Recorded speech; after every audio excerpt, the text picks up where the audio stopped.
आप सभी साथियों को क्रांतिकारी जय भीम नीला सलाम, लोकतंत्र जिंदाबाद। साथियों, महाकुंभ की घटना जो थी वो योगी आदित्यनाथ जी ने जो 100 करोड़ लोगों की व्यवस्था किया था, ये तो आप लोगों ने देखा ही। किस तरह से 100 करोड़ लोगों की व्यवस्था की गई थी और आए बात तो सही है दौड़ना तो पड़ता है। लोग अपनी जान गंवा दी। वह दुख अभी देश में ठंडा भी नहीं हुआ था। उस दुख में गए परिजनों को अभी शांति भी नहीं मिला था साथियों, कि दूसरा भगदड़ सेम उसी तरह का दिल्ली के रेलवे स्टेशन पे हुआ। सोचिए, इस देश में भगदड़ ही भगदड़ मची हुई है। सरकार ऐशो आराम की जिंदगी जी रही है।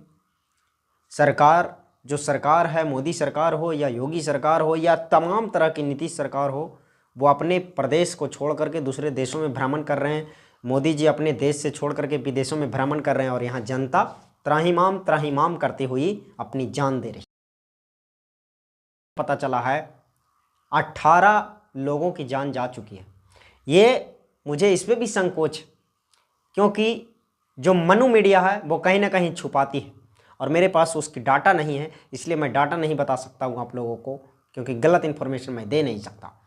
इसलिए मुझे डाउट है, लेकिन 18+ लोगों की जानें चली गई।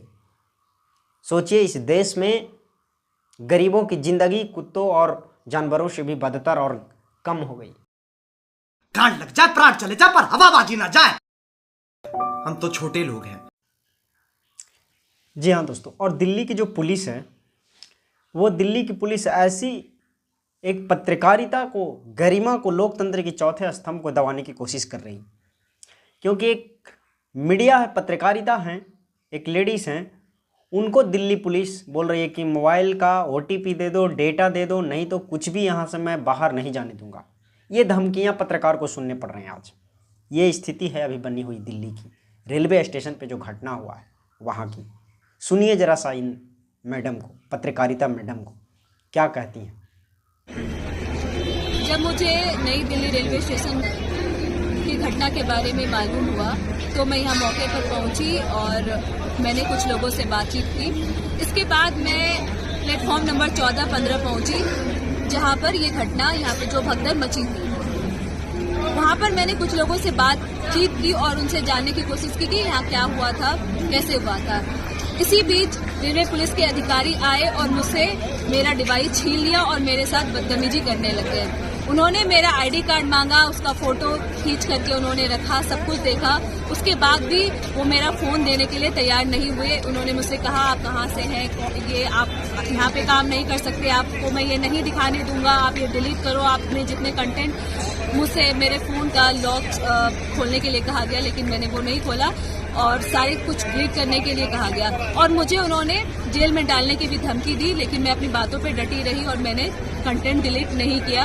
इसके बाद 1-1.5 घंटे के बाद उन्होंने मेरे साथ बदतमीजी, बहुत बहस करने के बाद मुझे मेरा फोन दिया गया। वो भी तब जब उनके एक अधिकारी ने मुझसे ये कहा कि आप ये डिलीट करने का नाटक करो, क्योंकि मेरे नौकरी पे सवाल आ जाएगी, आप डिलीट करने का नाटक करो, तब मैं आपको फोन दूंगा।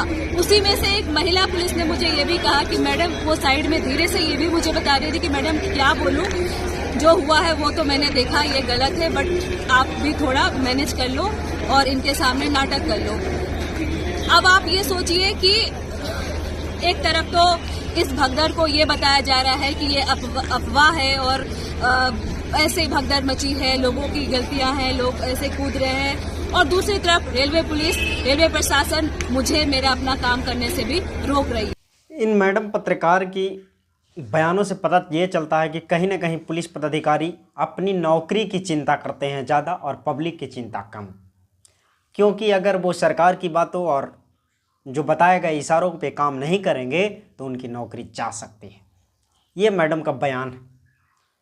एक पत्रकार को इस तरह से डराना और धमकाना लोकतंत्र के चौथा स्तंभ पत्रकारिता को शर्मसार करती है, जो कि इस देश का संविधान के साथ कहीं ना कहीं खिलवाड़ हो रहा है। साथियों, सोचिए, एक मैडम कान में कहती है और एक नाटक करने कहती है, उसको जो लोकतंत्र को देखा रही है, दुनिया को दिखा रही है, पूरे भारत में अपना वर्चस्व, लोकतंत्र को 14 स्तंभ कहा जाता है, उस मैडम को डरा रही है। पत्रकार को डराना इस देश में मतलब लोकतंत्र की खात्मा करने के बराबर है।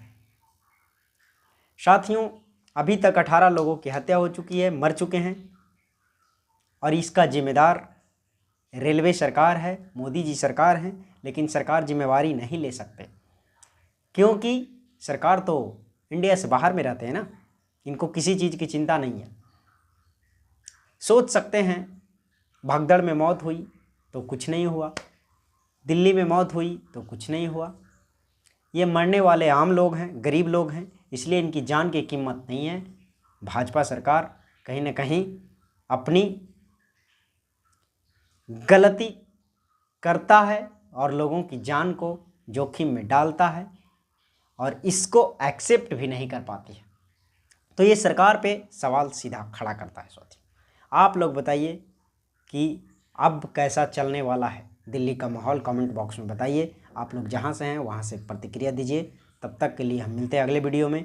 और अगर हमारे चैनल पे नए हैं तो हमारे वीडियो को सब्सक्राइब कर लीजिए चैनल को, और नोटिफिकेशन ऑन करके लाइक कर दीजिए। जय भीम, जय संविधान, लोकतंत्र जिंदाबाद।